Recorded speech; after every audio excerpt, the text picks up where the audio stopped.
the Fens, arguably one of the best pike fishing locations in the last century. Things have changed. What's going on now?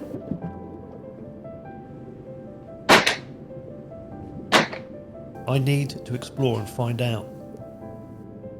I haven't fished the Fenland drain seriously for over 10 years.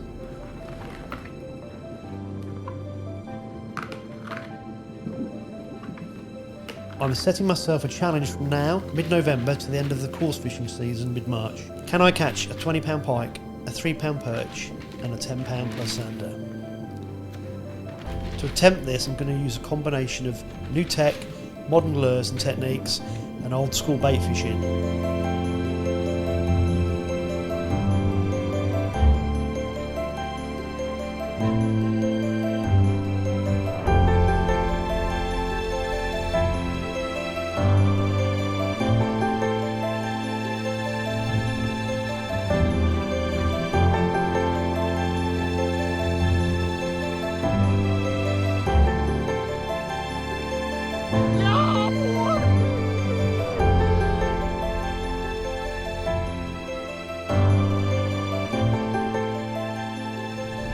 Right, chaps and chapesses, here we are.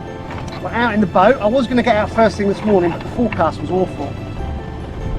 It's midday, and look, there's still ice in the boat. Yeah, I know. Winter is coming. I did the sensible thing and waited for the sun to come up and get a bit warmer, so there's basically just ice everywhere. Winter is coming. So what I'm going to do now is just, well, try and stay out of the foliage, clear the boat. Haven't been out of the boat for over a year. I don't know why. It's lovely. Get rid of the ice. Solid. Boys even remember the last winter. So what we're going to do? Well, we're going to try and target these fish using tech. So I'm going to show you how I use my tech. So I've got a live scope on the boat today. We're going to bring the live scope out every time we come. The fens are devoid of predators and I've got to use tech to find them. Some people are going to go, oh, that's cheating, but otherwise this will be the most boring videos ever because I just won't catch anything. So I'm going to go back to my old haunts first, where I used to catch fish. See if there's anything there. Right, a little update. I've probably travelled 2 miles, and one area in particular in the late 90s was really good for us. We had a lot of double figure Zander, not massive, up to £12, but Pike up to about 22 pound as well. I'd hoped that might be quite good. No, nothing there. I have fished it since those late 90s days, absolutely bugger all. So I was hoping that I could see some bait fish or something there, but nothing. I have seen no bait fish, no predators in about 2 miles. And this is what I expect actually. Somewhere there's going to be a mother lode, hopefully in the middle of nowhere. And that's why I'm prepared to do this saga. Just one thing to add, there'll be some of the life jacket brigade out there going, Andy, you've not got a life jacket on. And you'd be right. This is a flotation device. I've got a bib and brace flotation device. If you wear a life jacket with it, they kind of like neutralise each other really. And I'm on a fen drain. If I was on a big water, I would wear a life jacket.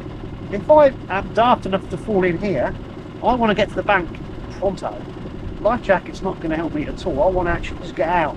Life jacket will get in the way. Flotation suit is far better in my opinion. So hopefully that puts that one to bed. Right, let's go find some bream. The bream should be really straightforward to find on here. There they are. There they are. Yeah, I found loads of bait fish. They're all over the place, and I think there's a reason why, which I'll explain as we get towards the end of these series, which will be probably the close season, and then the fish will be safe from all the people that want shortcuts. Anyway, what we're going to do, jet boil, I need a cup of coffee, I'm going to have a pot noodle and a coffee. Don't know what I've got. I'm a coffee snob, but I brought Insta mocha. Yeah. Right, this is the plan. I've got a Westin shad tease on, 12 centimetre with a 10 gram jig head. So that's what I'm going to chuck at anything I can see, because I don't know what it is. It could be Zander, could be Pike, probably little jacks. I'm not seeing anything of any size at all. And then, because I can't see anything, because I haven't got my bow mount, I'm going to troll this monstrosity, this Myris mouse with a pig shad 25 centimetre tail, over the bream shoals. Now I've probably got about 12 grams, 15 grams of weight on that. I need a bit more actually, because I want it to go down about 7-10 foot. We'll see what happens. I'll put the live scope on it, and not expecting to catch anything on it. If I can get them to lift off the bottom, then I know they're there, and I can come back next time and be more precise, bring a bow mount and do it properly. So not expecting to catch anything, just going to have a bit of fun. Got about an hour, like I said before, I've got to start thinking getting back till it gets dark. The power of the mouse, you never know.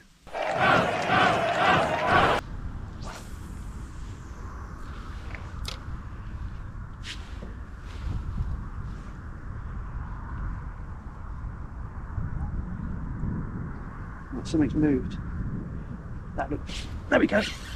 Yeah, so it's the bottom. I love it when a plan comes together. Oh, it's come off. Oh, you bugger. What's that? Oh no. That felt like a Zander.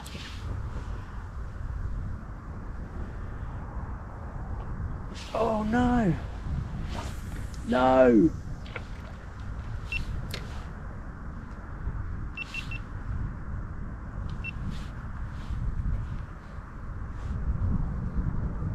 I saw that come up, nailed it. I think that was a Zander. Oh no, Andy. Right, getting close, didn't expect to catch anything today. That just came off the bottom and nailed it. This is quite good. I think if I can find him, I'll shoot him. Never done this out here.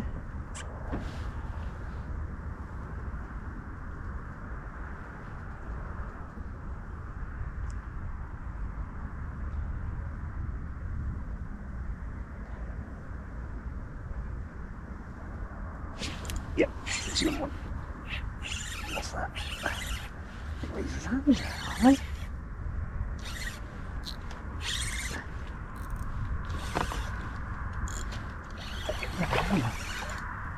Holy moly.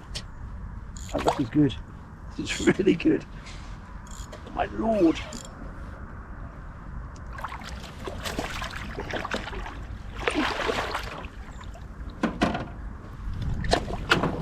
Just come off. Cool. Nice.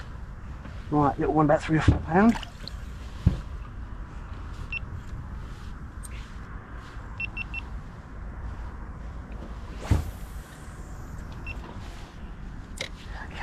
Try and get the next one in the boat. Let's do something daft.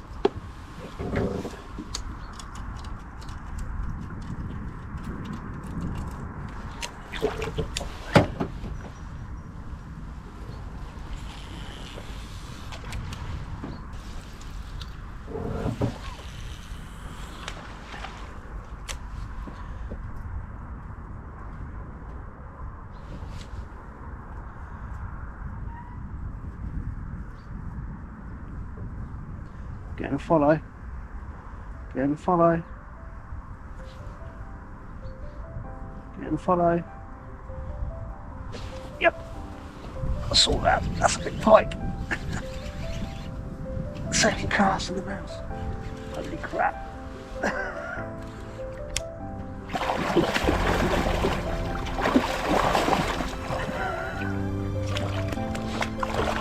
I saw that. It's not a big pike at all. And that was brilliant. The mouse. Look at that. It shows you. Got something big on. That's crazy. Behave yourself.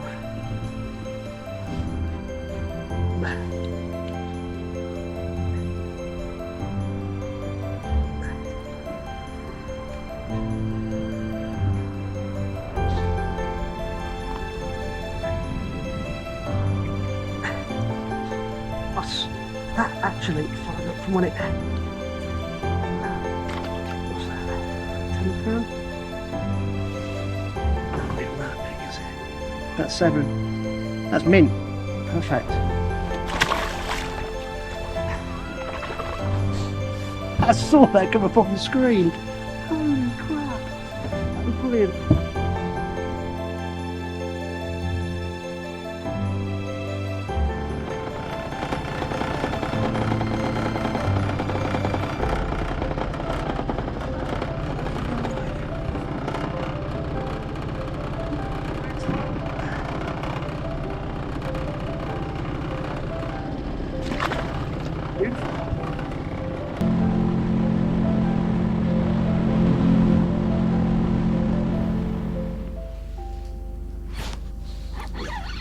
A week later, I ventured back out again and conditions had changed completely. As is typical with the Fens, even though we'd had very little rain, the whole system was absolutely hooning through and the water was the colour of hot chocolate. And I thought, crikey, I'm never going to catch any pike. So I just concentrated on Zander and I really couldn't locate them. They had moved, as is always the case. So I managed to find a underwater slack. It was really weird. I used my life scope to find basically where the drain had gone from 10 foot to 4 foot really quickly, then dropped off back again to 9 foot, which then slowly went down to about 12. And these Zander that I'm catching here were just in that little drop off, so they were just taking shelter from the flow. And that's another great use of using the tech, is you find all sorts of anomalies that you would never knew would exist from looking at the drain itself, because there's nothing to give it away. So these Zander you're seeing me catching now, they were whacking that bait really hard once I got the presentation right. But the flow was really hard. I had to use a 20-gram jig head in about 10 to 12 foot of water just to get it near the bottom. It was absolutely crazy. But it just goes to show, if you look and work really hard, you can always make a very difficult day into a memorable day. So I really enjoyed catching those 2 little Zeds. At the beginning of the video, you just see me with a very large Fenland pike. A bit of a sad story about this whole drain, really. The drain used to be very difficult, but used to throw up some 1 or 2 big fish, and it had produced 2 very large fish over a season or 2. And I spent 15 trips trying to track down one of these fish, and I caught the biggest one.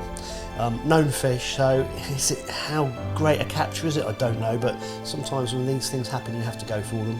The sad thing is now, though, is that drain's completely knackered, hence why I put the video up. That was a few years ago now. Not only was predation a massive problem and a problem with running off the floodwater, but also, for some reason, the club started to promote summer pike fishing on deadbaits. I don't know why they did it. They were allowing guys to deadbait fish on June the 16th, and sadly those big pike did not last very long at all. So it's really difficult in the Fens as it is with all the problems that we got, and when angling clubs don't look after the predators as well, it makes it even more difficult. So that's why that video's up, guys. There are no more secrets out there, I'm afraid. Everything seems to have gone. Anyway, next video, we will get back out there. I've got my mojo back, and the next episode in this series will either be pike or Zander fishing. We'll concentrate on one of the species, but it's all dependent on the conditions of the drains. So we'll just see what happens with the weather. We'll get back out there, and we'll see you soon.